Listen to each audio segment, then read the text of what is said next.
ఈశాన్య ప్రాంతంలో ఉన్న జిలిన్లో చైనా జాలర్లు తమ అదృష్టాన్ని పరీక్షించుకుంటున్నారు.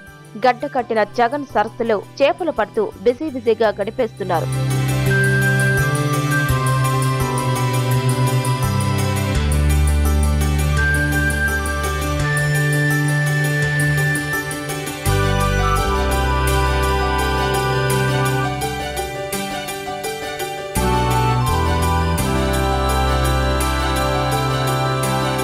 శీతాకాలంలో సాంప్రదాయంగా వచ్చే చేపల వేట జాలర్లకు పెద్ద మొత్తంలో లాభాలను ఆర్జించి పెడుతుంది. గడ్డ కట్టిన సరస్సును చీల్చి పెద్ద వలలతో చేపలు పట్టే కార్యక్రమం స్థానికులనే కాక టూరిస్టులను ఆకర్షిస్తుంది.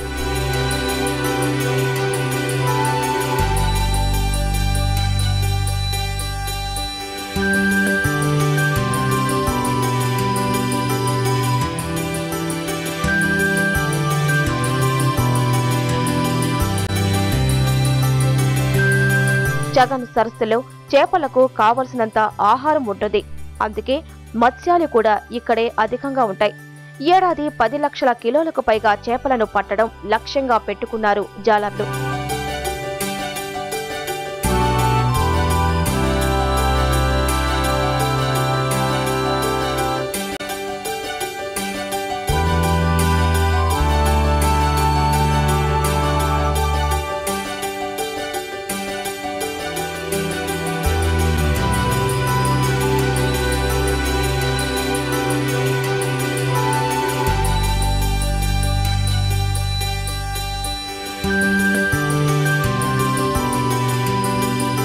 ఐదు 500 చదరపు కిలోమీటర్ల పరిధిలో విస్తరించిన జగన్ సరస్సులో చేపలు పట్టే కార్యక్రమం శీతాకాలానికి ముందుగానే ప్రారంభమవుతుంది.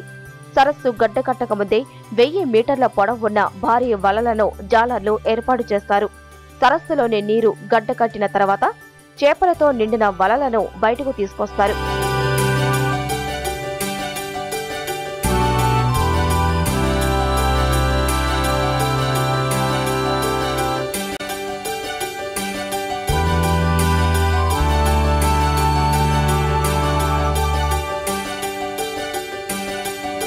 గడ్డకట్టిన సరస్సులో చేపల వేట చైనాలో 1000 ఏళ్ల నుంచి కొనసాగుతున్న సాంప్రదాయం.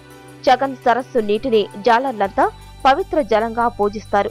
పూర్వీకుల నుంచి అందిపుచ్చుకున్న వేట కళను చైనా ఫిషర్మెన్ నేటికీ పాటిస్తూ లాభాలు ఆర్జిస్తున్నారు. అట్టహాసంగా సాగే జగన్ ఫిషింగ్ అంటే స్థానికులు, పర్యాటకులకు విపరీతమైన ఆసక్తి. అందుకే జాలర్లు, వ్యాపారస్తులతో పాటు సందర్శకులు చేపల వేటను చూసేందుకు వేలాదిగా తరలివస్తారు.